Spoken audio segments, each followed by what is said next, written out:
Jordan's subjective. Jordan's subjective. Jordan's subjective. Jordan's subjective perspective.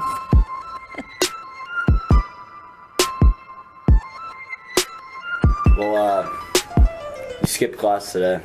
I did skip class today. I waited to say that publicly so I could shame you. Hey, I'm sick, man. Can't you hear me? My voice, it's like, I kind of like my voice when I'm a little bit sick like this. It's deep. It's like, you do ASMR. Like ASMR, what's that? It's like a porn thing. Like, it's just like, there's no video associated with ASMR. I don't know what it stands for, but it's just like really soft, quiet, like, I don't know, sex stories, I guess. Or like, so the McDonald's did a commercial recently with John Goodman. Like, it said John Goodman ASMR, and I was like, I thought this was like porn. Like, you couldn't just be like Burger King porn. Or like the Hardee's commercials, that's basically porn. They didn't say it, but they, like, McDonald's came out and said it. It's like, listen to John Goodman do ASMR. And yeah, it's just like talking really soft and sensual. Is it like a sensual, like, kind of tone almost? Yeah, and I'm sure there's like, oh my god, dude. Does he talk about the burgers or something? Yeah, like, he's talking about the like juicy burgers, like, shit like that. Juicy when you dip it in barbecue sauce. Absolutely, like shit like that. But you know, change the words around a little bit, then you got porn. Dude, I might become an ASMR. Is that I'm sure you ASMR freelancer. Do it, man. Oh. I just might have to, honestly. Dude. Which, by the way, I have your supplements right here. If you do you want to take these? Dude, no, I'll take it. Hey, these are not anabolic steroids. He told me. Those are it's magnesium, calcium, zinc, and then there's like a multivitamin, and then some like multi-B vitamins or something. Excluding the white one, they look like dog food. I kind of smell. Yeah, they kind of do. You know, when I was a kid, I had. I would say I still do a weird. I like the smell of dog food, like plain dog food that comes in the bag. I was like, as a kid, I loved it. I always fed our dog so that I could smell the dog food before I put it in the bowl. No way. Yeah. How much did you like it? Like, if I invited you over to my house when you were younger, would I like? You wouldn't be like, I wouldn't be like, hey man, nice to meet your parents. Can I smell your dog food? Like, if I was in a room with just me, your dog, and a bag of dog food. I wouldn't feed the dog. I'd just smell the dog food. That's awesome. That's so funny. I'm kind of impartial to smell. I'd say I probably don't like it if I had to say one. If I had to say if I like it or don't like it. Yeah. What do you think of it now?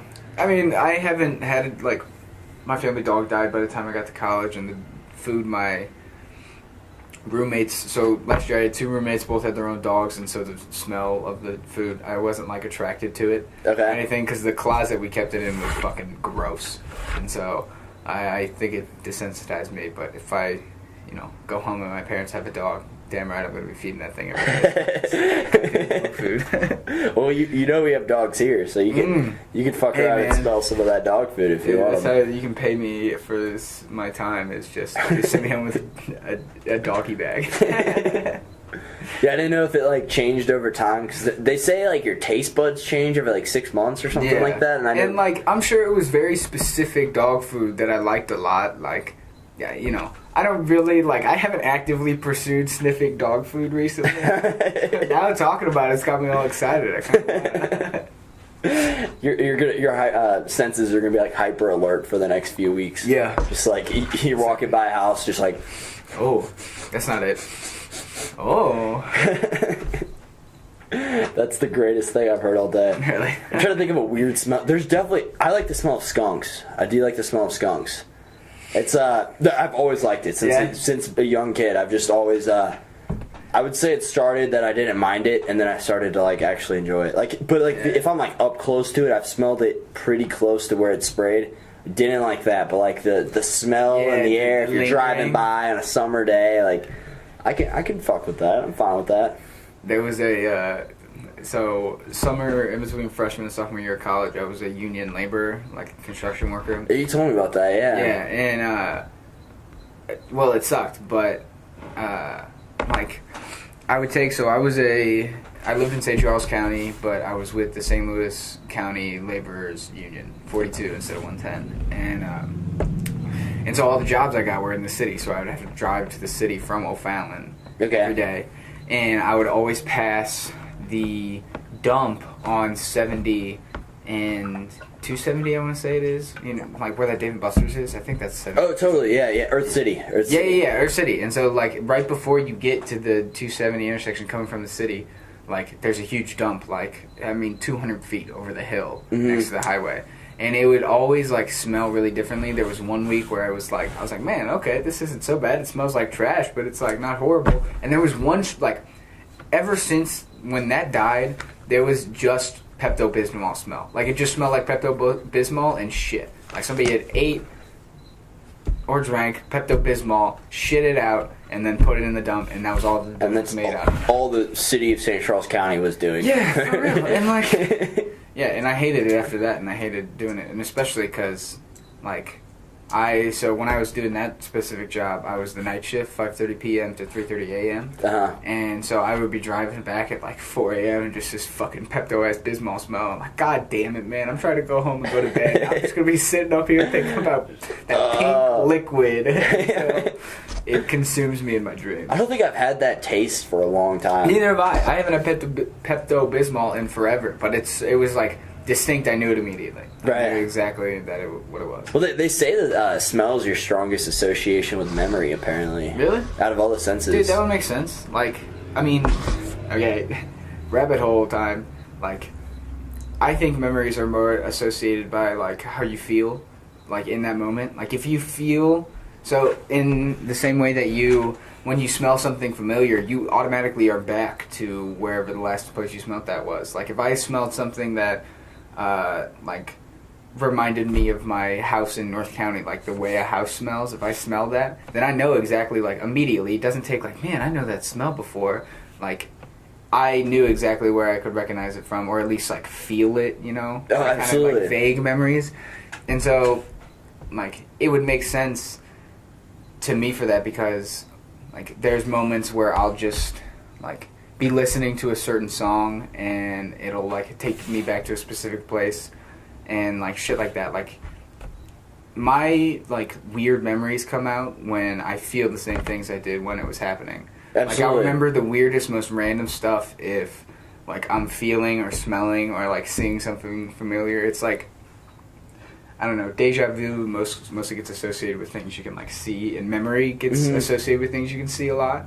But I think it, personally, for me at least, has more to do with, like, feeling the things. Especially if it's, like, a very distinct emotion you've maybe felt a few times. Like, like a certain type of fear. Like, fearful of your own existence being, like, terminated. You're like, oh, this is what this feels like. This is what I was like whenever I was under the sheets when I was 12 years old. Totally. Yeah, absolutely. And, like, that kind of fear is, like, I think the root of,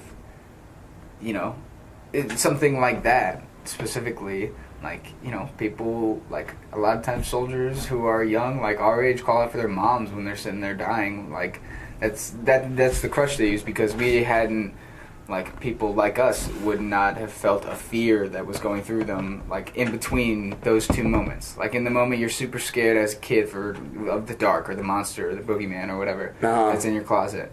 And because that's a real genuine fear, like, you actually fear for your life and all this stuff. Like, as you're a kid, you just don't know better.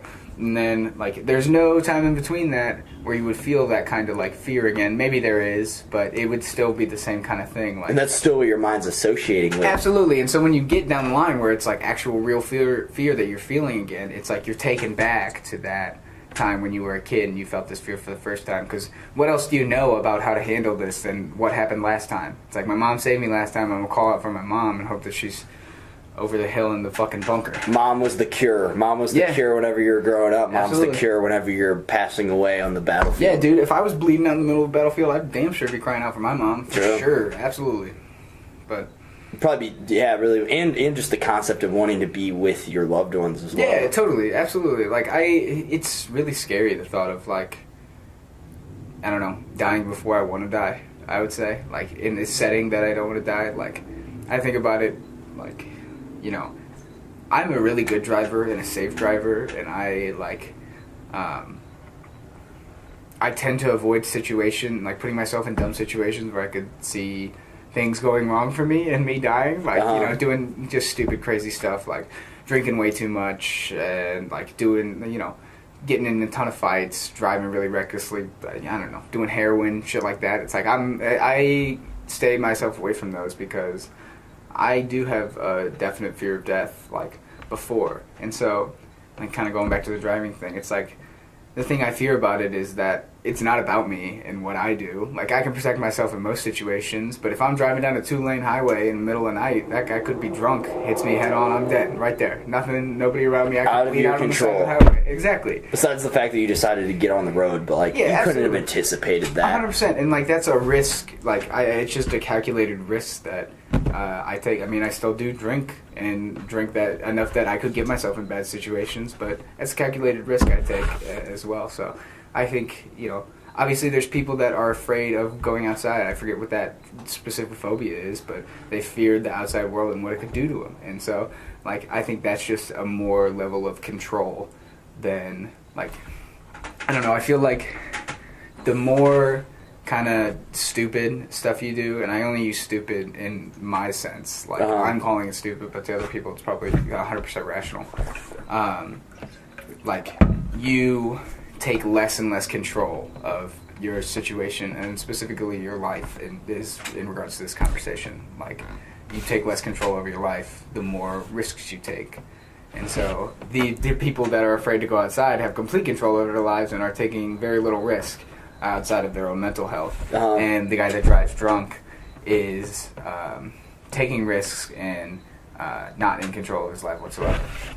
So Way that's just less, my perspective. way less conscious risks. Yeah, absolutely. And yeah, I personally, I tend to play it a lot safer than I used to. I think, like, I think that's just part of growing up for me, at least. True. Like how you said, calculated risks as well.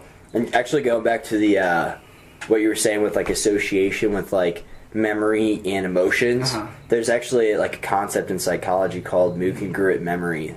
And so it's like totally a thing. Yeah. Which it really does make sense whenever you're in Totally. that particular state of mind, then it triggers a different thought. Absolutely. I feel like that's really prevalent amongst like creative thinking as well. Absolutely, I think it is. My brother is real creative, and he is like, has a phenomenal memory of just the littlest things, like specifically, like to do with our family, and like obviously like movie quotes and stuff like that, but more specifically just stuff that, like, he was 2 years younger than me, and I was at the age where I could remember this, and I don't, but he's sitting there telling the story word for word. And, wow. And he's a real creative mind, and so I think that it absolutely makes sense, like, being able to see things more vividly and, like, in touch with feelings and what those feelings, like, mean is what I would say. And I think that's a creative person quality, is to be, like, in touch with the feelings and what they would mean, as opposed That's to... a good point. I've never really thought about that. Yeah. Be able to, tap into that emotion and then be able to use that emotion for, like, energy, kind of. Absolutely. And, like, obviously with that, you see art. Like, you know, artists create shit that means shit to them. Like, you know, and so they're taking their feelings, acknowledging them, absorbing them, and then showing them to everybody else that can see them in their art. And so I think that requires a real in-depth touch with, like, yourself, your memory, your feelings, and stuff like that. And so I can definitely see the people who are more creative-minded having qualities like that. And that's just my logic. So just out of curiosity, do you remember where you were whenever 9/11 happened? No, I don't. Because we're kind of at the age, like, we're kind of like the last drop-off. Absolutely. I barely remember. I was in kindergarten, and I had afternoon class, and it happened that morning. And I remember, like, it's weird because that's, like, the only memory I have back of, like, kindergarten then. Actually, it's weird. I thought of this because I was thinking about this yesterday, but did you ever do this in kindergarten? Or do this? Not really. My teacher would make me, like, sit here. It apparently associates the two sides of your brain a lot more, makes them work together cohesively. I don't know. We'd literally just sit here in the dark and just lay there for, like, 20 minutes, like, during kindergarten. That's cool, though. I like that, like, idea. It's kind of like meditation light. Yeah, it kind of is, yeah. So I like that idea.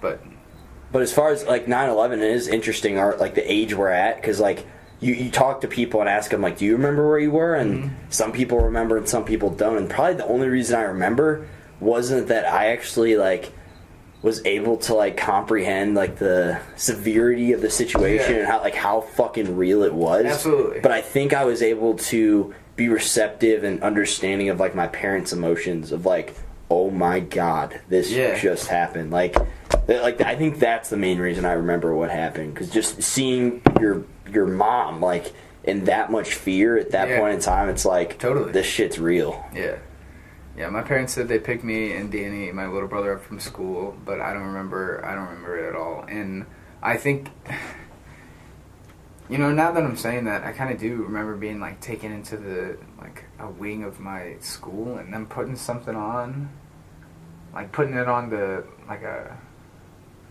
I'm not sure if that was the 9/11 or something else. I think it might have been like explaining it. Okay. Yeah, like a couple days after or whatever. But my parents said they picked me up from school because I don't really have a distinct memory of that. But that's because it didn't mean anything to me. Like, I'm sure I was aware of what was going on. Like, oh, planes crashed into some skyscrapers in New York. That looks like a movie. And true. And so it didn't mean anything to me. I didn't like think about the, you know, people who were jumping off the side of the buildings committing suicide, or the meaning for the next 10 years of U.S. politics, or and none of that occurred to me, and so it was not a significant memory for me. Yeah, that's wild. That's wild. Yeah, I guess you just can't comprehend at that age. Yeah. Actually, I just learned this yesterday, because yesterday was 9/11, but apparently, like, the people that were, like, above, so I don't even remember what floor the planes actually hit, but the people that were on, like, the floors above actually lived by, like, falling down. Oh, really? Like, a lot of people did. That's crazy. I did not know that until yesterday. That's insane. Dude, can I spew some conspiracy theories on this podcast? Absolutely. Is this a 9/11? Yes, it's a 9/11 Absolutely. theory. And so Tower 7, bro! Exactly, man. Okay, I am very much a skeptic. I'm saying this to you, listener. I don't have to explain it to him. I am very much a skeptic of everything I hear. I consider myself a very objective and reasonable person. And you're more than welcome to reach out to me at Patty White with an Y instead of an H and I on any social media platform if you want to fucking debate me about this. But come on, pussy. Yeah, bring it on. I see your Twitter fingers. Twitter fingers. Shout out Drake. But so I've been on Reddit a lot, and I got on the conspiracy subreddit, and that's all bullshit. Just like, you know, people that make stuff up are really out of touch with reality and stuff like that. But I didn't know about Building 7 in New York, and like, I watched like a short 10-minute video of all these like. So the way it started is they were like, the thread was like, remember Building 7, blah blah blah. It's like just a reminder, because everybody who's been here already knows our, you know, circle jerk about Building 7 and this like thread, and so we're gonna bring it back up and educate the new people, blah blah blah. And so I read all this article and stuff, and I watched this video of like, it was like witnesses on the ground in New York, like structural engineers and like professors and economists and shit like that, and it really seemed like legit, like a legit video. Like, I wouldn't, you know, not one of those like outlandish, exactly, like, not a flat earther video where it's just like, look at this, like, we can skepticize this based on this. But no, the like structural engineers got on, and it's like, that was a controlled demolition. There's literally no way any debris had any effect on that building structure. It fell straight down in the way that demolitions do. And the building was completely unoccupied at the time. It was evacuated. No planes hit it. No planes hit it. I'm pretty sure they said that a fire caused the inside of it to burn. Bullshit. But but there's no way. Even if a fire, if a fire starts in the northeast corner and eventually spreads to the first floor, the first thing to fall is going to be the northeast corner. Like, the whole building is made out of the same shit. There was like no difference in the plans or anything. And so, like, that, I just don't believe it. I don't know if it's a conspiracy. Like, I don't know what it means. I have no fucking idea. Like, that's obviously way above my head and completely forgotten and will not be investigated anytime soon. But I don't believe that what the government said about it is true. That's the only basis for it. I don't know if it's I'm very skeptical as well. Yeah, and so in that thread they were talking about like it was one of the theories was that was where that building was where they had the archives for like financial documents for like CIA class stuff, and one was like I think it was like called Project like Black Eagle or something black something, and it was like $4 billion lost, and that's what they were trying to cover up. And so that is skepticism. Like I don't believe that either. That's just the most common, shout into the void from the people that think these things. And so I don't really know what happened, but I definitely don't think it was caused by the planes hitting the Twin Towers. I think it was definitely a controlled demolition. Yeah, absolutely. And I don't know who did it. I don't know if the U.S. government did it. It would make the most sense considering they never acknowledged it and like never did any investigation or whatever. So that is bizarre. Yeah, and like that's just the thing. Like it's too bizarre to not question. Is the only thing. Absolutely, yeah. There's not a single thing other on that subreddit that I have ever taken for more than just shit to talk about on the internet. They've also found, according to Zeitgeist, which is this documentary, apparently they found the IDs of one of the individuals who crashed the plane into, like, on the streets of New York City. Yeah. Like, one of the people that hijacked the planes and hit 9/11, or hit the Twin Towers, I apologize. They found their ID on the streets of New York City. Okay. Which, how did that get there? That would definitely have burned up. Yeah. Yeah, no, that would have exploded with the plane.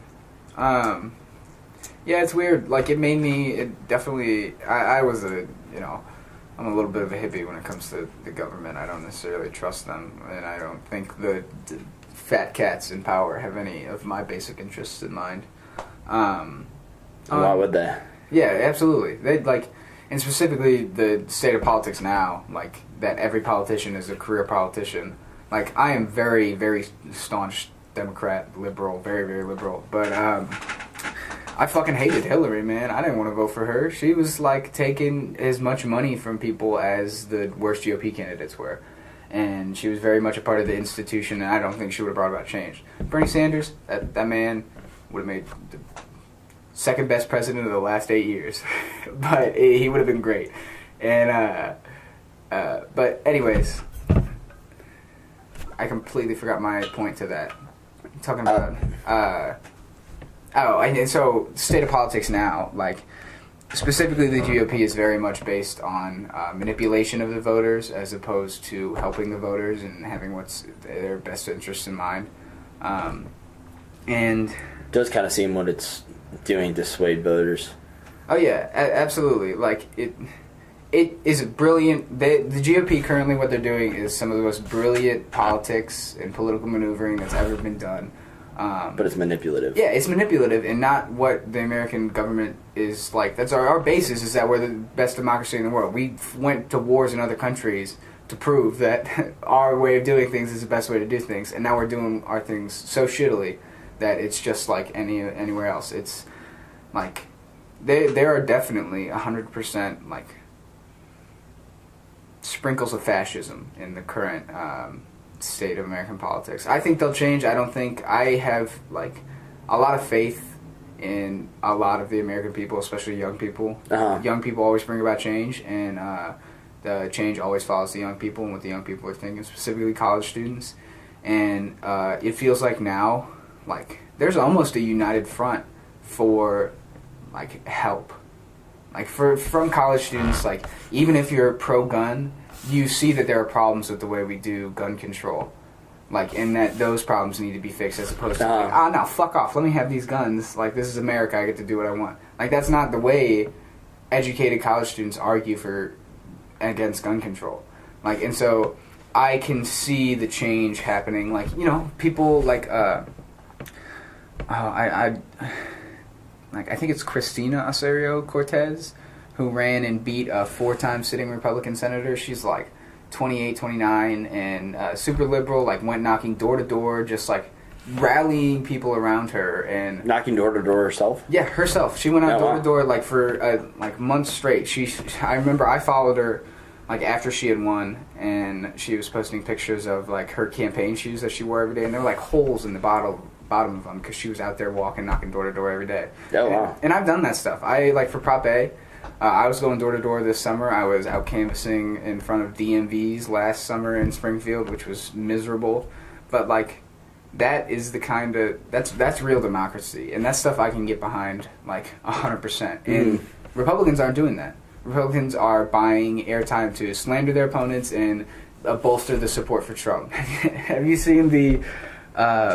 There is a campaign video for a guy. I'm pretty sure it was in Florida. That his entire campaign is just based on like Trump love. Like he's sitting there reading to his kid. He's like Mark Jacobs is a family man, and then he's sitting there reading to his kid, and he's like, and then Mr. Trump said, "You're fired." I like that part. That's a direct quote from that commercial and shit like that. Bizarre. And that's all it is. It's literally all it is. And so I'm assuming the I guess voters he's trying to appeal to are very Republican. Yeah, absolutely. And like they can do that because of how staunch the support for Trump is, and like that's the only avenue for the GOP right now. Like if you're a Republican, then you just support Donald Trump because that's what it is.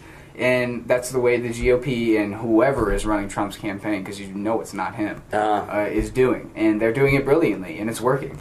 But I personally have faith in the future, I think. I think now more than ever, young people are getting involved. I think, like with this election especially, the percentage of young people that go out and vote are going to be increased exponentially from last election, even the 2012. What do you think the reasoning for that is? Well, we're fed up, man. Like, the smart people can see that there's something wrong. Like, and the college kids are, like, the smart people with a fresh perspective. And they always have been. The people protesting the Vietnam War were college kids. People slaughtering the Ho Chi Minh Massacre were, like, college kids protesting the communist government. Like, in protesting Mao. And, like, not Ho Chi Minh, Tiananmen Square. And, but like students have always been the face of change. So like, what do you think, students. what change do you think this millennial population will bring? I think that, like, liberal policies have, like, not specifically Democratic or Republican, liberal policies always find their way in as people increase, because the liberal policies are, like, at least specifically in America, are a lot more based around helping people. Okay. And, and again, that, like, expands the government, which is a liberal thing to do. Like, conservatism means no government. You don't want any, like, interference or whatsoever. But that leaves a huge gap for people to take advantage of people. Like, that capitalism, which is what America was founded upon, is the reason slavery existed. It's the reason the Civil War started, is because, like, capitalism allowed you to own a person. And so what about a free market with regulations? That's kind of what we have now. I have no possible idea how to do it differently, but it doesn't feel like a free market. It feels like if you're going to sell something countrywide, then you have to either play ball with the corporations or get bought out by the corporations. Like, there's no way for you to push a product. Like, okay, maybe in the last 5 years it's expanded with the internet and being able to create your own website and sell your own stuff. But if you're trying to create a large company, you're either going to get bought out by the competition you're stealing from a corporation, because guaranteed whatever business you're going to get into, there's a corporation that's already involved in it. Right.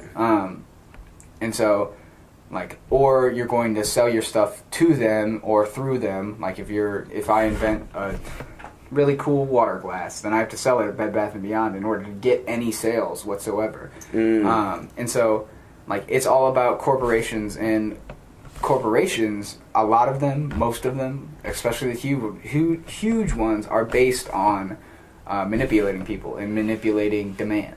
Like, supply and demand is no longer about supply and demand, it's about creating demand. That's the whole purpose of marketing, like, and is creating a demand that isn't there.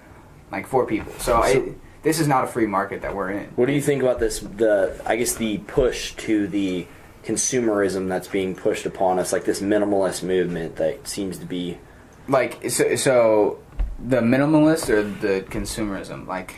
So I feel like the past, especially since like the 60s, whenever Walmart's been around and whatever, like the consumerism push that you're referring to, I feel like there's starting to be kind of like a pull to that push to kind of like balance things out, and like minimalism. Like what are your thoughts on that? Yeah, I think like again, like there's a lot of young people that are anti-corporation because with a fresh perspective on things, like, and being educated and smart, and like we don't have like our minds set on anything yet. Like our morals and goals are not necessarily concrete as a whole. Obviously, there's people that are, but like I feel as a collective, educated college millennial, are growing more and more suspicious of corporations and more focused on the human side of those corporations, because like we live that and we've been in that. Like I don't know. I can't speak on the like prevalence of how important branding and corporations were. I mean, even 30 years ago. But it feels like it's way more important now. Like you see, like Nike created a shitstorm with the Kaepernick ad. Like a shitstorm that took over American culture I mean, it still is, and it's like a week later. Like they only did that because they're a corporation and they have that kind of power. Like they have the power to create something like that just by making a statement about something that really doesn't mean anything. Like it doesn't mean anything to their corporation. I mean, it doesn't mean anything about their product. It doesn't mean anything. They just knew there would be some hype around it. Absolutely, and so like I don't know. It just overall, I agree with the like staying away from consumerism. I think it helps like happiness overall. Like for the individual. Yeah, for the individual, for sure. Like, you know, you're never going to be happy if there's always something else that you want. And if people are constantly telling you what you want, i.e. marketers, advertisements, then you have no basis to make that decision for yourself.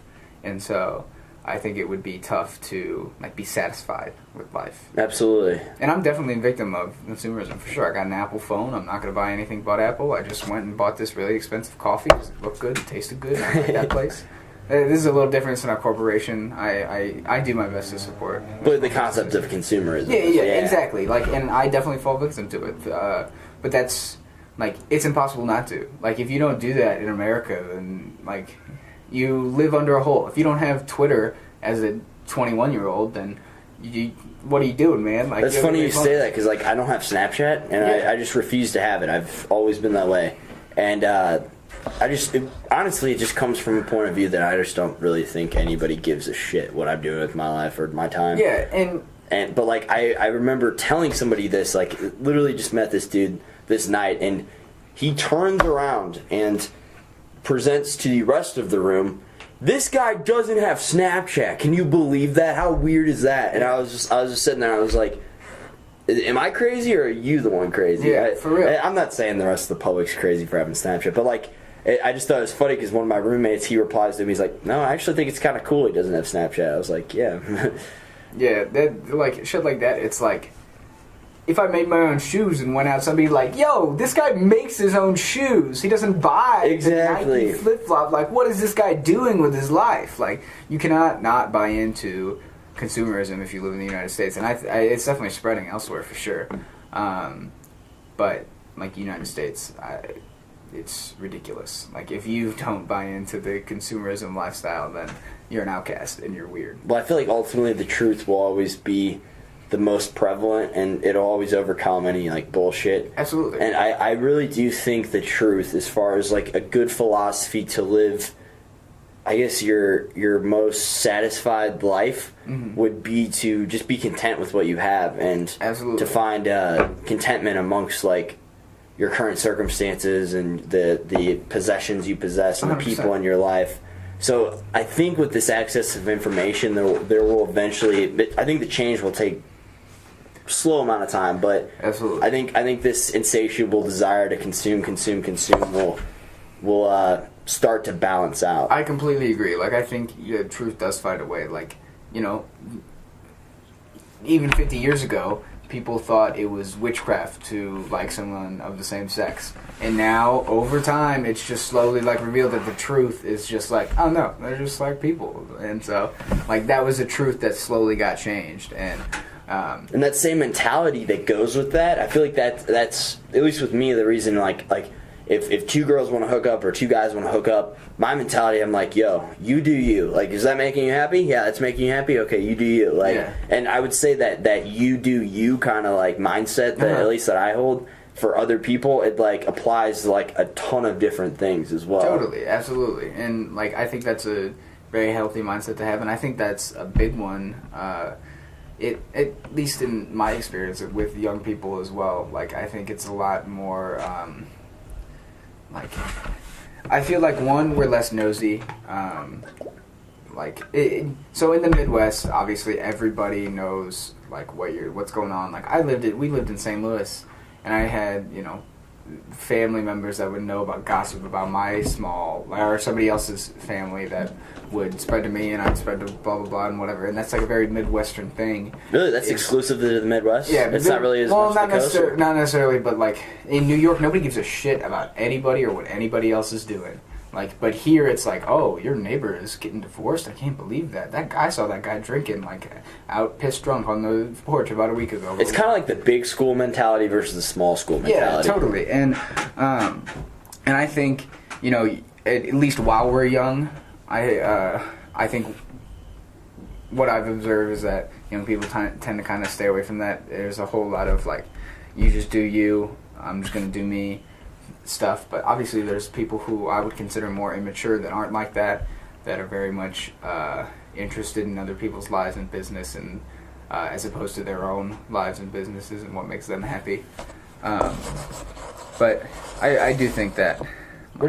Sorry to cut you off, but where do you think that derives from? That interest in other people's lives almost more than your own personal lives, like this gossip mentality. Well, I definitely think it like specifically could come from insecurities, like with yourself. There's a reason like bullies, like almost all bullies have like trauma in their life or problems at home or with a different part of their life that they don't want to focus on, so they take whatever feelings they're having out on somebody else, or to distract themselves from their own lives and problems, they like to talk about other people. Yeah, kind of like discontentment with your like aspects of yourself or your own personal circumstances.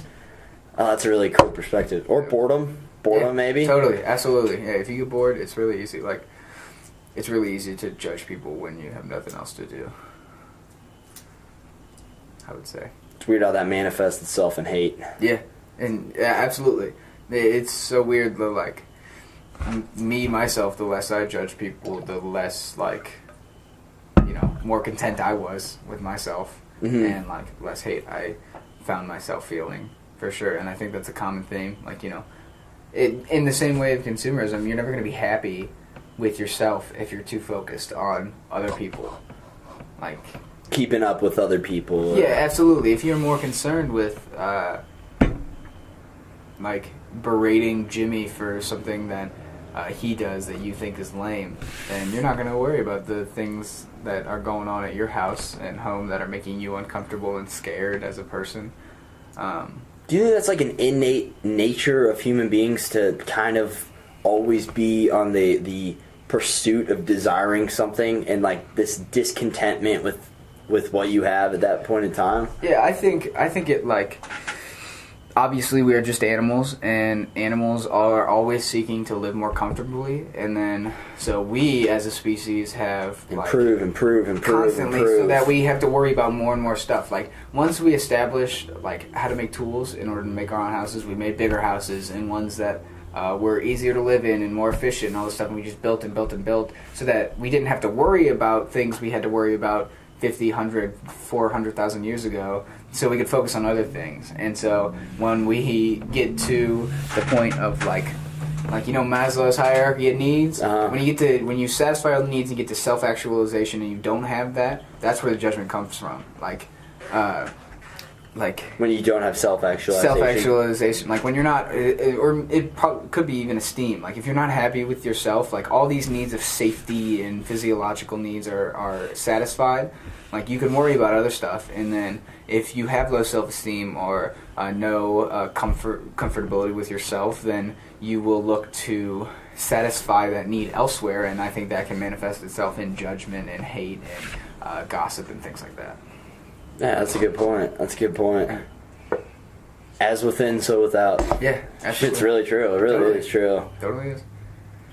Actually, on a similar topic, something I wanted to talk to you about. You kind of mentioned that you had like a really angry side to you whenever that would like manifest itself whenever you played sports. And I'm kind of curious because I have the same thing, and I've learned how to control that a lot more as far as like playing sports is concerned. But like off the field, I'd be like the most chill dude ever. Absolutely. But like on the field, it's like I want to win. Like I want to win, and like it would bring out, not all the time. It was consistent for a very short duration of time, but like it is definitely come out at other points in times where I've like in soccer, which is something you just don't do. I've like picked kids up and thrown them on the ground, and I've learned to kind of control that. I guess that dark side of myself, like at least while playing sports. Yeah, it was definitely a thing for me. Like I definitely was more relaxed and happy and nice off the field than I was on the field, and like I thought it was kind of a release. It was almost therapeutic, like for me, and I definitely learned to control it a lot. I think playing football at CBC humbled me a lot because I couldn't be a hothead because I sucked in comparison to all these guys that are now playing D1 football, and so I had to stay chill, and it taught me that it's like I don't need to get mad to be good at football or good at sports or anything. And so like, you know, I definitely even then, even when I was a hothead on the field, I would control it to like games against opponents, like as opposed to like there were sometimes in practice where you can get heated and stuff, but that I think it's just normal. But the real like expression of that like energy was when I played people I didn't know. When the guy across from me was a guy that I'm never gonna see again, I can tell him he sucks at football and then lay his ass out. No problem. I have no guilt in this. This is my release. And so, like, you know, I definitely didn't feel that outside of playing opponents, but even on top of that, there was still more aggression and more competitiveness than I have now. Like now, going to play pickup basketball is not a big deal. We could be getting crushed, and I don't mind. It's not taking it too seriously. Yeah, and that's just a personal trait that I've developed. Where do you think it derives from? Do you think it's like your desire to win, or do you think it's like just like pure aggression? I'm just like, where does that aggression why does it manifest I think itself? It's like I've pretty high confidence, I would say, especially in sports. You what? I have high confidence. Do you think it was conceit at any points?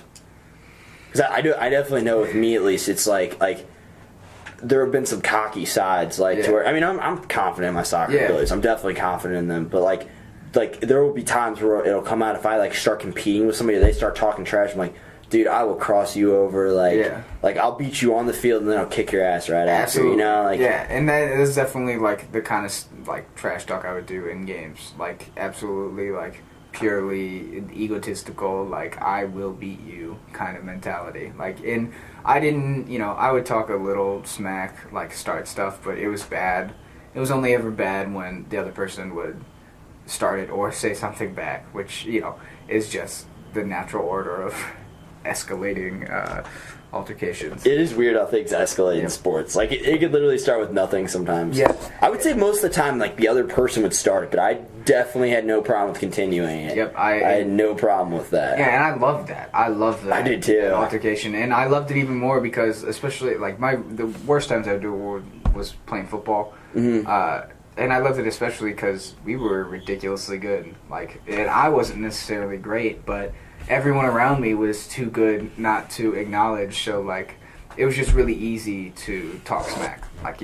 It's we are just better than you. I am better than you at football. You cannot say anything to me. Look at that scoreboard. What does that scoreboard say, man? Stuff like that. It's just it's so much fun to talk trash when you're winning and have the backup. It's a competitive nature. I think that's where a lot of it comes from. Is the desire to win. Yeah, and that's something they foster in you, and especially at CDC, that place is like, goddamn boot camp for football.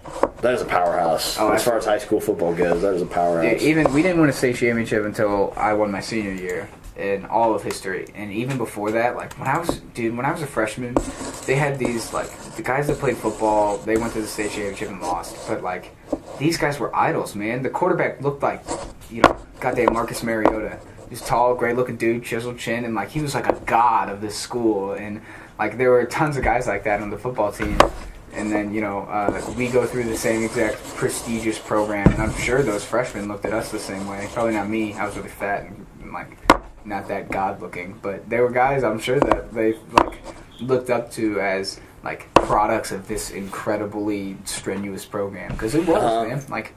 During the school year, the workout started at 5:40 a.m. So we could get done before class, and then workouts for 3 hours after, and like, so it was a grueling test of like skill as a football player, I would say, and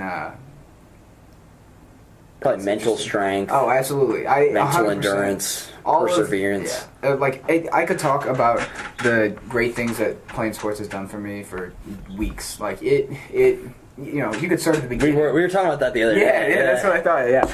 Like, the very beginning, making me, like, interact with people socially and getting me used to social situations and growing that, like, drive to succeed in me. And then more recently, it's just, like playing football in high school, it's like, I can be a part of something. Like, I'm just a member of this team, and I'm not the strongest member of this team, but I'm going to do my job, and we will succeed based on that. And, like, that's the kind of stuff that football specifically has taught me. It's like it taught me to work hard, even if you're not getting recognized. I was an old lineman, man. You don't get your names in the papers as an old lineman, and so, but I open holes for the guys that would get on KSDK with their highlights and shit like that.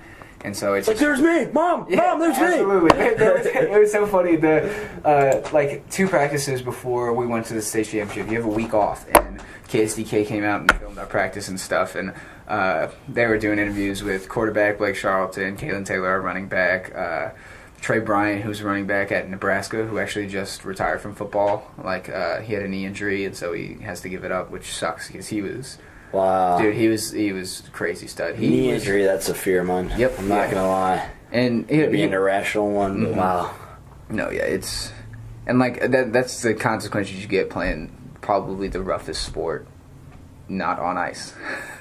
And so I just think it did a lot of good for me total. And like, I would say expanding from football, like playing rugby, it taught me a lot about being a leader. Like I was a captain, and even when I wasn't a captain, I was still like the integral part of the team and like team chemistry and shit like that. And so that kind of like, I was a follower and a do my job kind of person in football, but in rugby it was like I'm the buck stops with me. And so it was, sports taught me a lot about responsibility. Like there were times when I was in middle school where I would be like faking like I still had to do homework so I could get out of football practice, and my parents would be like, no, you committed to this, you have to go. And that taught me about commitment. Like I still think we're talking about vivid memories, I can still remember what the field looked like and what van I was in, which of my parents' vans I was in, when I was sitting there doing like it was vocab, and it was like out of the workbook. I forget what they were called, but they had a different one for every year, different color and stuff. And I mean, this was 7th grade, but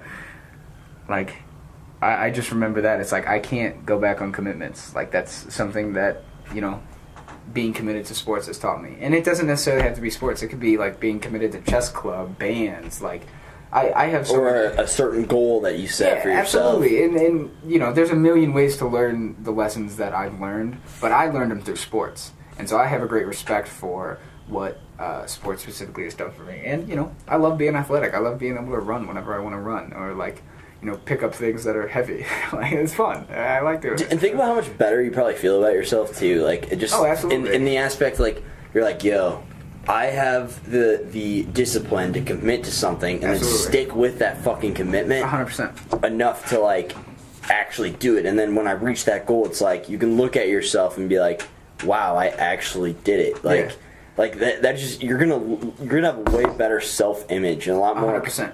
Self-confidence. Like for example, like I know with sports that's really helped me like implement like Like, when I say something, I'm going to do it. There's an Eminem line. It's like, when I say I'm going to do something, I'm going to do it. I don't give a damn what you think.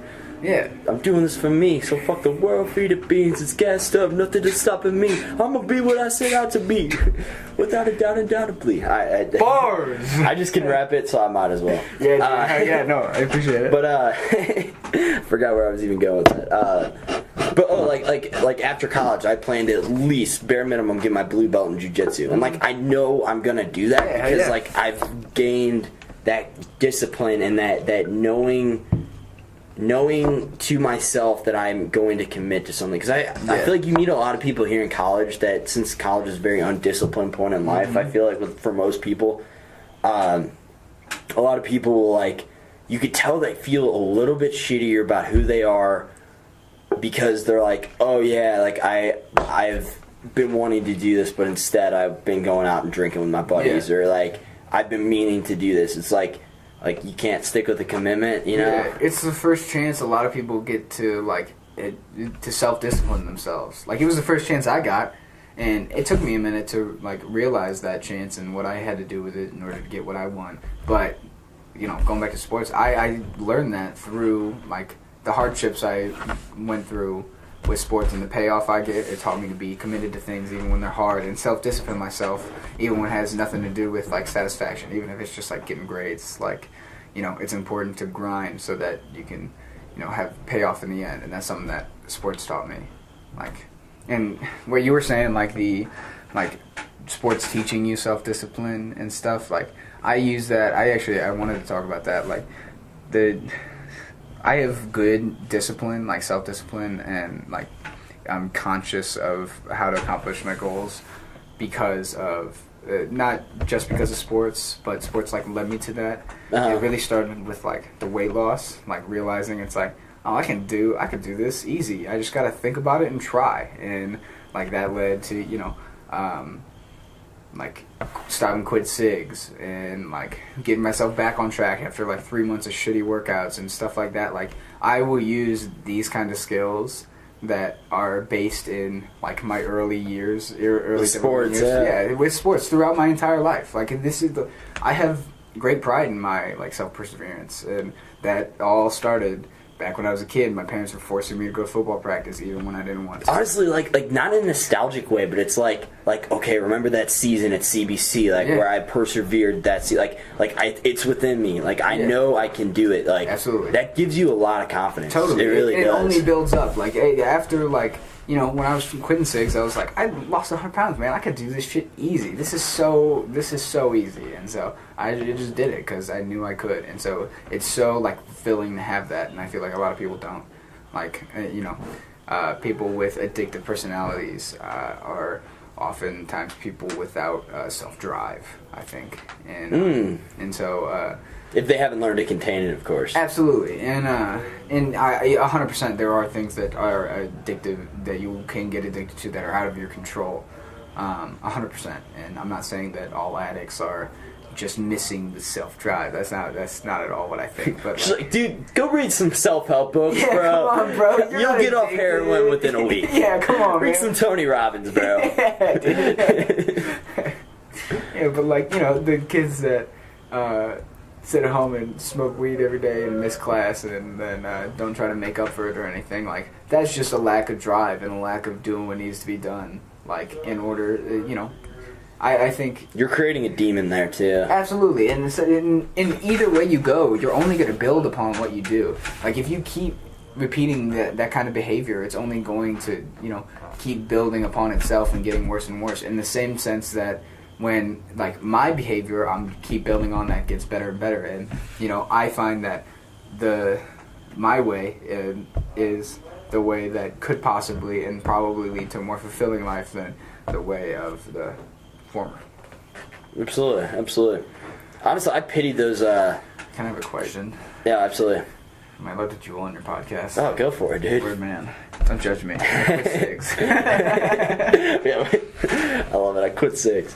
What was I gonna say? Oh, I feel I have a lot of pity for those people that, like, their parents allowed them that escape route to, like, quit a sport, like, at least, like, mid-season, like, they didn't force them to. Not that you should force your kids through a lot of stuff, but like you said, like if they make that commitment, they like Absolutely. make them stick with that shit. Yeah, I hated my parents for doing that to me, but now here I am, 21, and like thinking back on it, and I was like, that was some of the best parenting that they had done. And so, I think, like, obviously at the time I let them know that I hated it, but it's got to be so hard. Like, it probably sucked for them. Like, I cannot imagine how like nice and sweet my mom was to like force me to do that and know that I hated it at the time, even though she knew that's what was best. And like it probably sucked at the time because I was mad at her for it, and that's not in. But she knew better. She probably didn't take it too seriously because she had that understanding Absolutely. you didn't possess. And like I kind of like I don't look forward to that as an adult, but I'm glad that I know. I'm glad that I know that it takes some push when you're shaping a young man or woman to realize the good things. And so I really appreciate my parents for doing that for me. Love you, Mom. Shut up, Mom. Don't look at me drooling. I quit cigs. Quit cigs, Mom. Come on. Actually, going back on like that like inner anger, there's been like a topic I've been like very interested in lately, Yeah. and there's a Carl Jung like quote that's pretty prevalent to it, but knowing your own darkness is the best method for dealing with the darknesses of other people. Oh, absolutely. And like, dude, that shit is so true. Because if you're a weak person, or if you're like a harmless person, that's all you can be. And whenever you encounter that like kind of more manipulative or malevolent, like evil force of somebody that's going to maybe like persuade you to do something, you're just gonna like acquiesce and surrender to them. Absolutely. And be like, you know what, like I don't want to deal with this, I don't want to deal with conflict, and you're just gonna be like overly agreeable. 100%. Versus if you can like develop that inner beast, that like what do you want to call it, inner demon, whatever, and get comfortable and tame that. Yeah. With a hint of morality as well, Yeah. to be an ethical individual. Yeah. But like you're going to be much stronger than if you're just going to be somebody who's harmless or weak. Totally. And like, You're pretty much just going to be fearful of conflict. yeah, absolutely. And I think like The drool hit you probably.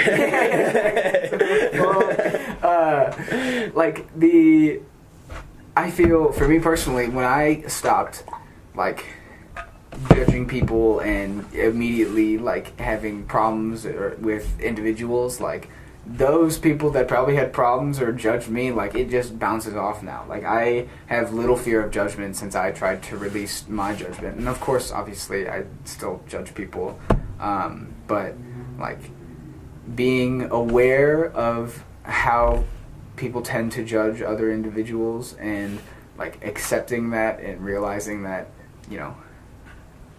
people are not always going to try and get on your best side, and like not letting them take advantage of you is like can be the same like without hostility. And I didn't realize that for a long time, and so a lot of that I think is just like self-esteem. Like if you're comfortable with yourself, then you're way more comfortable standing up to other people. That's a good point. Yeah. And and having control of that makes you, like, at least in my personal experience, it made me less aggressive, like being way more or way less self-conscious, like definitely helped me to avoid hostility and confrontation for sure. Okay. But like if confrontation were to arise, then like you're comfortable with it. It's not that you're like seeking it out or anything. But you're like, okay, like I'm familiar with this. I'm not gonna just bow down. Okay, don't touch me, don't hurt me, don't hurt me. Like you're gonna be able to stand up for yourself. Yeah, I got in a lot of fights in high school and middle school, tons of them, and I don't think that I will never get in a fight again. But I haven't been in a fight in 3 years, and and I'm happy with that. Like I just don't like that's not how I handle things anymore, and I'm comfortable with that. But I guarantee there's going to be a point in time where I am going to, like, either have to defend myself or feel that it's necessary to, not necessarily retaliate, but take things to a next level. But I also have confidence in myself to make that decision when it comes and make the right one. Like, I'm not going to get in a fight just because I'm drunk and want to fight. But, like, stuff like that, I think, came, like, just, like, as development, as I realized, like, you know, my self-esteem issues and tried to let go of my judgment and stuff. Like, it really helped me to avoid those kind of, like, confrontational thoughts. And that ultimately led to less confrontation. Sounds more rational, too. Yeah, and yeah, I definitely think, like, with, like, all of the good things that have happened to me, like, personally, my mental health and esteem and all that, have come with intelligence. I think, like, in being aware of my surroundings, the people that are, like, near me, my friends, the way I was raised, family and stuff. As I've gotten older, I've gotten more intelligent, I've gotten more rational, and that has led to greater mental health, like, realizing the problems I have and accepting them, stuff like that. Like, just being objective when evaluating yourself is a really important thing, because it, like, you can't, the first step to admitting you have a drug problem or an alcohol problem is, or the first step to curing your alcohol or drug addiction is admitting that you have a problem. And a lot identifying that problem. Absolutely, yeah. Identifying and admitting it, because, like, you're never going to change it if you don't think it's real. And so I think that's a big part that comes from rationality and objectivity when you look at yourself. Like, that is a hugely important thing when you're doing self-analysis. Like, you know, maybe somebody that says something that makes you feel bad about yourself. Well, if you look at yourself objectively and say, it's like, well, I don't really care about that part of this person. Like, this person was being mean to me, but the thing they're being mean about, I don't really care or pay that much attention to. Then you evaluate that in yourself, and it's easier to let it go. But whereas, like, oh, this mean, like, if I was the opposite and I was really self-conscious and not rational, I'd be like, oh, this mean person said something mean about me. That must be wrong. I have to change that. Why haven't I changed that? I feel sad. And then you're going to be, like, freaking out how to change it until it's changed. And then you're still, once you do change it, you're probably not going to feel satisfied with yourself. Absolutely. It's not like who you actually want to be. Yeah, 100%. If you're not honest, then the change you make is the other person's idea of how you should be. And so you're never going to find fulfillment in that way. And I consider myself very lucky to be in, like, the frame of mind that I'm in. With my self-esteem. Because obviously not everybody's like that. And it's not always up to you. Like, depression is a genetic disease, and so chemical imbalance, apparently. 100%. And so I obviously the problems I faced and the solutions to those problems are not, like, coveralls for everybody's problems, but I just think, like, this is what helped me personally, because I almost fell down the rabbit hole of, like, self-consciousness and depression, and I totally could have, but the way my mindset was framed was not to allow myself to do that. And I think most of it was under my control, I feel. And I don't think everybody has their own mental health under control, but there's always stuff that can be done. There's always good that can come out of advice from another person, even if it doesn't directly affect or directly relate to the way somebody else, like the way you're thinking. Like, I think there's always ways to evaluate what somebody says to better you as a person. Like, no matter what it is, if it's a conversation about football, like, it's a conversation about racism, it's a conversation about life and, like, stuff like this, there's always something you can get out of knowing somebody else a little more. Because the more you talk to somebody, the more you know and about them, and, like, opening up to fresh perspectives and new ideas is, like, I think a huge part of developing yourself as a person. I think doing that leads you to objectivity and rationality when evaluating yourself. Like, one example is, like, a lot, like, small town, like, even smaller than, like, Springfield, like, say a small white southern town. Like, those are always going to tend to be more racist and less educated, and people that never leave that section of land that they were born and raised on. But picture this scenario without the internet. But then, like, so to expand your horizon from that, you have to experience different things. Like, you could never see a black person and only hear what your racist ass grandma, grandpa, mom, and dad have to say. You're going to be a racist. You're going to think these things. Those are the beliefs you're going to adopt. Absolutely. You're going to think like that all black people are bad and trying to take advantage, or all the immigrant Mexicans are rapists and killers and all that kind of shit. Like, if you don't see that other thing, but I guarantee if those people were like these people in this town more educated and like maybe even traveled and learned about other people and learned about other cultures, like that opens you up so much to like analyze like, well, these are things that are different and like things that I couldn't imagine.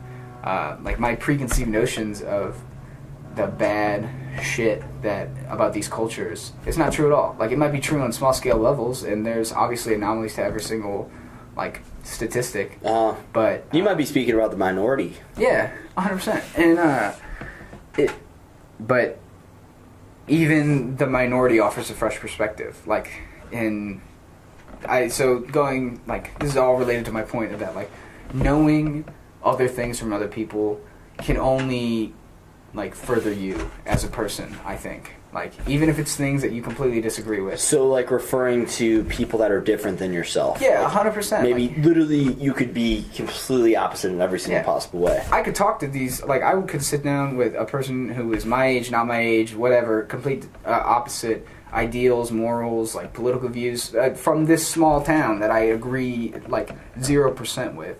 But I can learn stuff from them. I can learn about how they think, and I see how they evaluate things and compare it to how I evaluate things. Maybe they do things better than I do.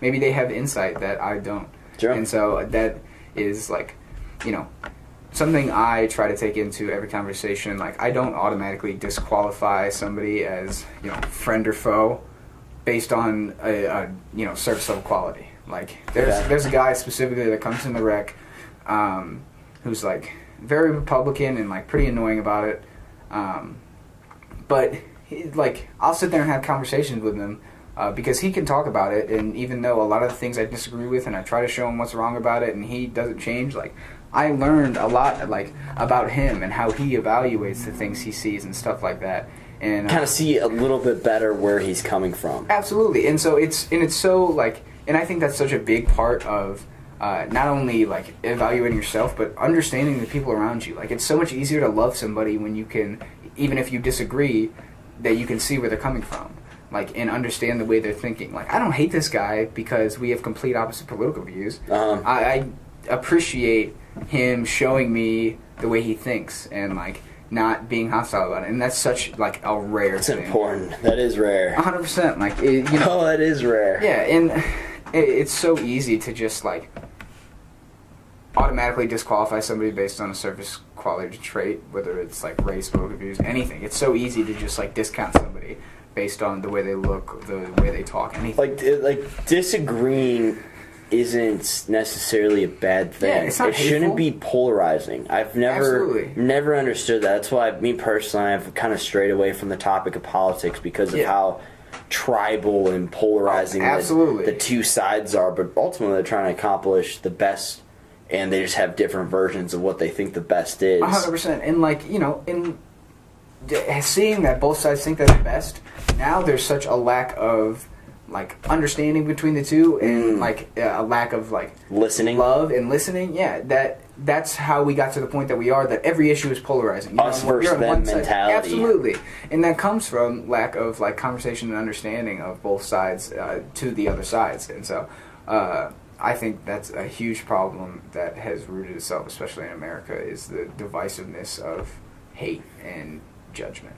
So, I guess it breeds competition, which is good. 100%. But like, how much of that competition is actually benefiting us, and how much of it is necessary to just like, absolutely, and like, is it just to be destructive of that other person, and then you're anticipating that other side being destructive to you because you see them as the enemy? Like, if your sole goal is to overpower somebody, then like that you can't understand. Like, it's not healthy.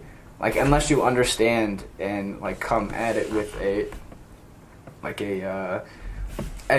in love. Like, if in politics, like, you try to destroy the other side, but like you said, the main goal is to just help the people. Help the people. That should be your main goal.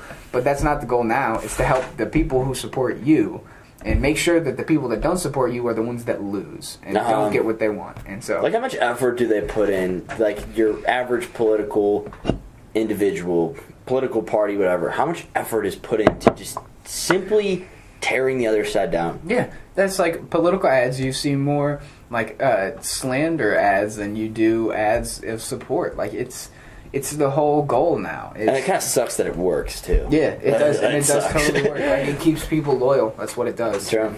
I think that's really sad, but I think I hate to be a total hippie, but like, you know, you could break it all down to love versus hate. Like, people just don't have enough love, and like for anybody else, like especially if you don't love yourself, then you're not gonna love anybody.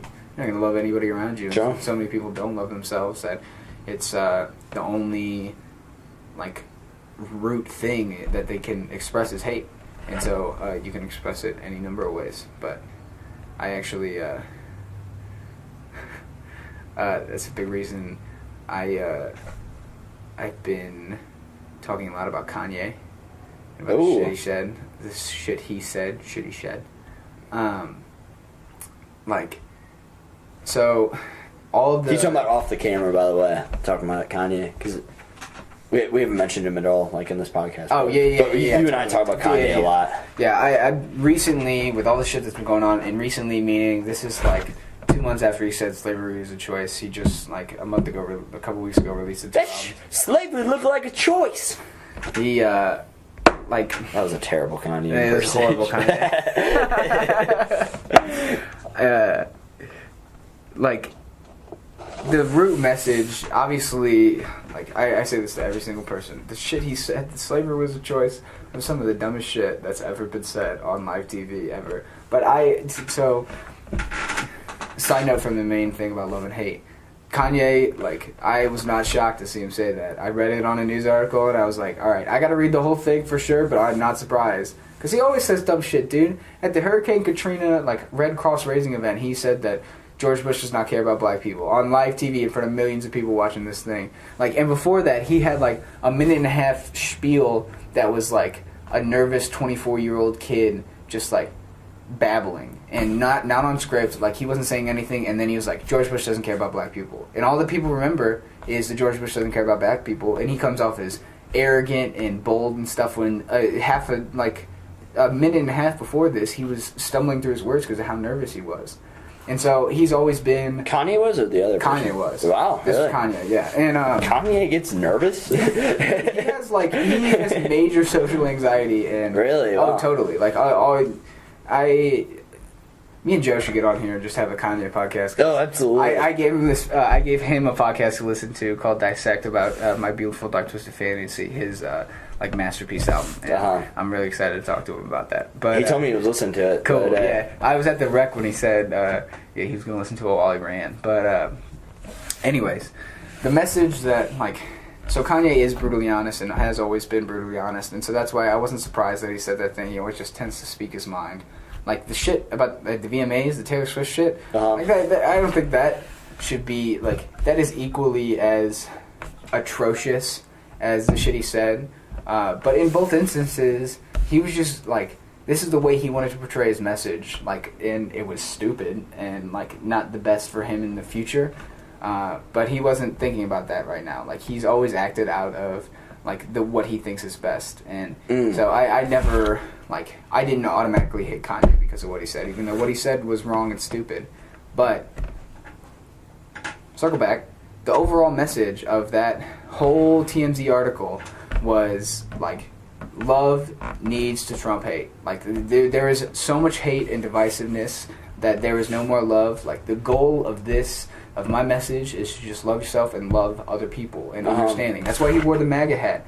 He rapped about it. Like, he wore that hat not because he supported Donald Trump and what he was doing in politics. The MAGA hat. MAGA. Make America Great Again. He wore the hat. Oh, okay. In public a couple times. He did that to break down the, like, divisiveness of wearing that hat. You see that hat, like, you know that person is, I mean, probably racist and sexist because the average Trump voter would be. Or is that just what's associated with the average Trump supporter? Absolutely. Okay, in the same exact sense. And that message, what I just said, that comes from like a base of hate. And so he's trying to get rid of that. Like, you see a black man wearing that hat, like Kanye West wearing that hat, and his goal of that was to break down the divisiveness and the hate surrounding it and turning it into understanding love. And it didn't really work. Obviously, it didn't catch on. I think like he wanted it to catch on, but regardless, that definitely went viral though. Yeah, absolutely. And you know, I think he did it for people like me that would understand that and be able to translate the message. But you see that at surface value. You see in a week Kanye wearing a MAGA hat and saying slavery was a choice. That, like, there's nowhere to go but hate for that. Like, surface level, it's so easy to hate, especially if you don't know Kanye. And so, like, overall, his message of the past like year and a half has been like self-love and loving everybody else. And it's like displaying the hate that there is in being like almost a martyr of this hate so that he could like show his point of love. He knew he was going to get slapped, like his shit slapped for wearing that MAGA hat and meeting with Donald Trump and saying slavery was a choice and all that, but like he did it because he knew that's what he had to do to get the things he wanted to say out. And like the things he wanted to say are reasonable, and as an artist, that's how he feels he could express it. And so I've got great respect for it. I think I see more than most people when it comes to depth of that like specific scenario. That obviously comes from being a ridiculously big Kanye West fanboy. But, no shame. Yeah, and maybe I'm a little biased, but I really think like I could sit here and talk about it all day about why I think and give evidence, man. Like, the coolest thing about Kanye West and the reason so many people are ridiculously huge fans of him is because you know who Kanye West is through his music and through his personality. Like I said, he's always brutally honest. And that comes with music. He raps about his sensitivities. He raps about, like, the hardships he's facing in his life. All kinds of things that nobody else raps about, like, unless they're fake. Like, you can know who he is. Like, you listen to College Dropout and you know who Kanye was in 2001. You listen to Ye in 2018, you know his state of mind in 2018. Like, do you like that evolution of his mindset and how you're able to kind of pick up and be receptive of who he was at that time? Totally. And you only learn that, like, every single time you listen to, like, even still when I listen to albums that I've heard 20 times through, there's stuff that's like, oh, that makes sense that he would feel that way. Because I know what the kind of way he's thinking, because he has given me dossiers of information about how he thinks and how he chooses to live his life. And I that's what makes it really easy to be a fan of him. And to constantly, like, I don't know if support is the right word, but constantly, like, be open to his shit beyond surface level, which is hard to do, because a lot of the shit he does on surface level makes him an insane person. And I think he is an insane person, but... Is there any insanity linked to his creative genius, though? Oh, absolutely. All of his, like, creativeness have come from, like, not only his, like, need to succeed and belief in himself, but, like, tremendous social anxiety and, like, needing to prove himself to other people. Like, really? So it's, like, deep-rooted insecurity? Oh, absolutely. Interesting. There's something he raps about, like, the reason The College Dropout was so big, his first album, the reason Kanye West is the biggest rap icon of since rap has started, is because he 100% changed the game with The College Dropout. It's probably the most influential rap album of all time. You could even make a case it's the most influential, like, album over a genre in history. Because, like, if you rapped in pre-2001, you were either a gangster rapper or you were rapping about conscious stuff that only was going down in the hood, like sad stuff that was happening. Like Tribe Called Quest talked about inequality. Kind of like Nas. Yeah, Nas shit like that. Like, but you were still, like, it was bars and nothing about yourself unless you were hard. But Kanye West broke it down. He talked about insecurities. He talked about, like, the shit he faced as a college dropout student, which no rapper went, like, none of the rappers in the 90s went to college. Like, no gangster rappers went to college and shit like that. Like, he changed it and completely altered what was acceptable for rap artists to say and rap about. And it made, like, and he did that because he was honest. Like, he raps, like, there's a song recently, I think it was off. Oh no, it is. It's All Falls Down on College Dropout, and he's like, he's talking about rappers, and he goes, "We all self-conscious. I'm just the first to admit it." And it's 100% true. And what song is that? All Falls Down. Someone. And that was the kickoff. He released that single first. He released that single and Jesus Walks before. And All Falls Down is one of the biggest songs to the 2000s because it opened the door for like a whole new fucking genre of rap. Kendrick, J. Cole, Drake, like Chance the Rapper. All of these people were offshoots because of what Kanye West has done. Like, so. That's so cool to be able to make that much of an impact and influence on the industry and open the. I love the idea of somebody else opening the door for somebody else, totally. And then like the like ripple butterfly effect that falls after that. Absolutely, and like the thing about him is he's known it. He knew before College Dropout released that he was going to be the biggest rapper in the world. He had that big of an ego then because he knew how good he was. There's an old story with him that Dave Chappelle tells apparently, and Dave Chappelle's sitting down. And he's like. You know, the first time I ever realized that Kanye West was going to be like who Kanye West is today? Yeah.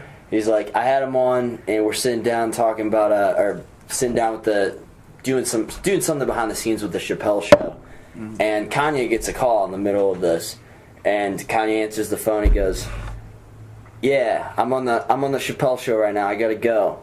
And then whatever the person said, he goes, yeah, because my life's dope and I do dope shit. Yeah, I remember hearing that. And then Dave Chappelle, from that moment on, he's like, yep, that guy's going to be the next big thing. Yeah, dude. It was so... one of my favorite Kanye stories is, like, the biggest, like, the turning point of rap. Gangster rap into conscious rap, which is, you know, the Drake, Kendrick, J. Cole... Like Chance rapping about yourself, the things you experience and you think, like outside of, you know, killing dudes and getting money, was I think it was September 11th, 2008, when he released Graduation. So 50 Cent, it was Kanye's third album, and 50 Cent was huge at the time. He was one of the biggest rappers in the game, and he was releasing his third album, and they were both on the same record label, and so they had like a marketing thing was that a competition to see who could sell more records or whatever. It was innocent and friendly, but okay, I've heard this, but I've heard it was hostile. So that's I think it was talked up to be, but it was mostly the whole thing was a marketing ploy. Like that's what it originated as. That's why they were. I think it was Capitol that. No, Capitol was the one. It was definitely Rockefeller. Okay. Because Capitol rejected for the record label. Yeah, absolutely. And like it started with them. Like they were the ones that were like hyping up this competition because they released it on the same day or whatever. And Kanye blew him out of the water, 50,000 copies more. Like blew him out of the water. It wasn't even close. And that was and a lot of people say that was like that was the day rap changed. And Kanye West did. Because that's the more conscious rap versus... Yeah. He was much more conscious and, like, groundbreaking. With, like, every single step of the way, Kanye West has changed the game musically. Like, with College Dropout and Registration, like, he incorporated, like orchestral instruments and melodies that were never before in rap. Like he had Adam Levine sing a super high pitched like chorus for "Heard Him Say," like shit like that. And some of the old school stuff he throws in there as well. Yeah, totally. Like and so like then you get to Graduation, and he's the first person in rap to sample techno music. Like Stronger, that was a Daft Punk song. Yeah. And I remember somebody getting mad about that before. They're like, he stole that, right? But like, no, he's just borrowing it. That's just how rap works. Sampling's been around. It's just how creativity works, man, isn't it? Yeah. You're just kind of building off of people, like absolutely. Like I think that's cool. I think that's really cool. I think sampling is one of the coolest things that like a lot like rap has done. It's like, yo, I appreciate what you did over here so much that I'm gonna borrow it, use a little bit of it, alter it in my own artistic way, put my own creative spin on it. And then throw it out to the people, see what happens. Absolutely, yeah. I think it's super dope, and like, he continuously innovated the way like what sampling is done. Like, Life of Pablo is not widely accepted as one of his best, but it's one of my personal favorites. And like, he used a ton of gospel samples in that one, and then Chance releases an album 3 months later that is basically just a gospel album, like with rap in it, like stuff like that. It always follows Kanye West. Wow. Always, it always does, and so I got mad respect for him as an artist, and you know, a skeptical admiration for him as a person. How so? A lot of the shit he does is crazy and irrational, and or is it to hype up his? He's very good at getting attention on himself. Yeah, I think that was a big argument with when this shit was going on. The slavery was a choice and the MAGA hat shit. Like he was just trying to get publicity for his album. But it, like I said, you tend to get to know Kanye the more you learn about him, the more you listen to his music, and that does not at all seem like the case. Like he doesn't need to get publicity for his album because it's going to be one of the top albums in the world when it releases. Like, that's never been his focus, is the publicity of building up his new album. When the Taylor T Swizzy,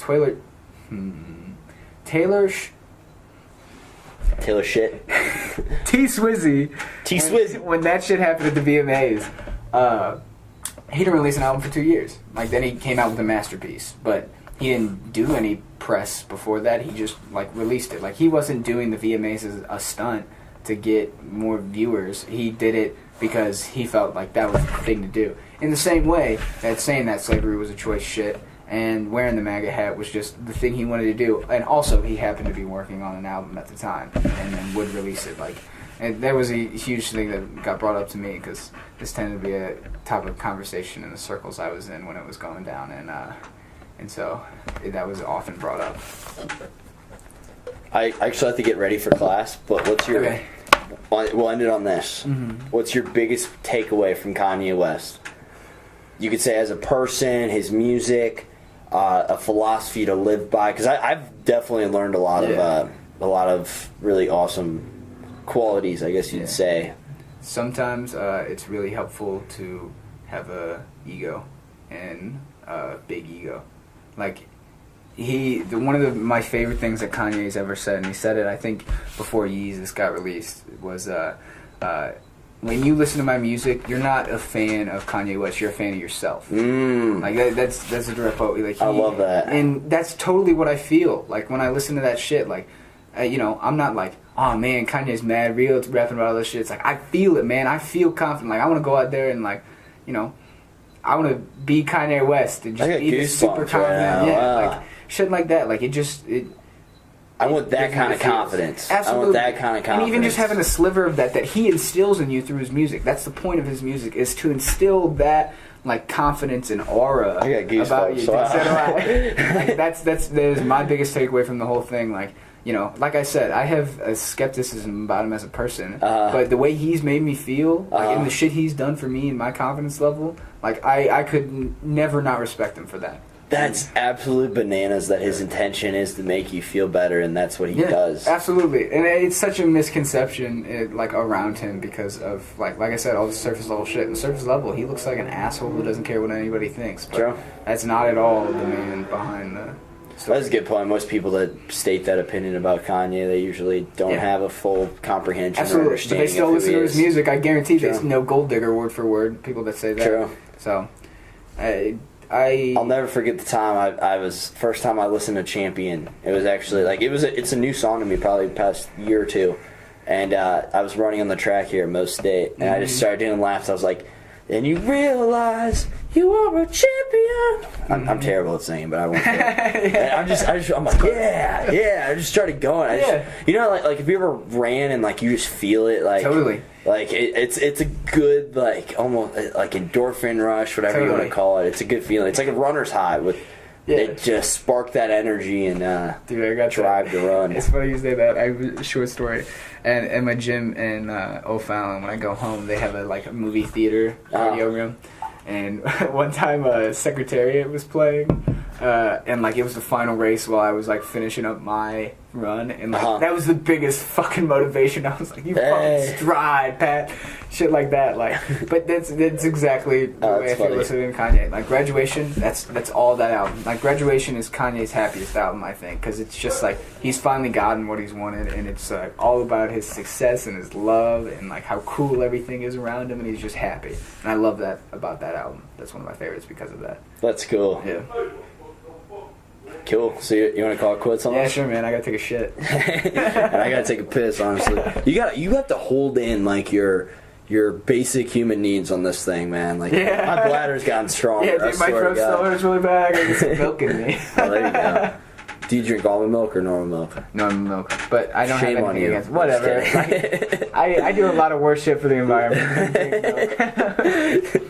All right, cool. Thank you, Pat. Thank you. Yeah, thanks for having me on, man. I would shake your always have a hand, good time. but you're Yeah, I'm sick pretty as sick. fuck, so You want to rip the jewel? I might just have to. Yeah. All right, cool. Deuces. See ya.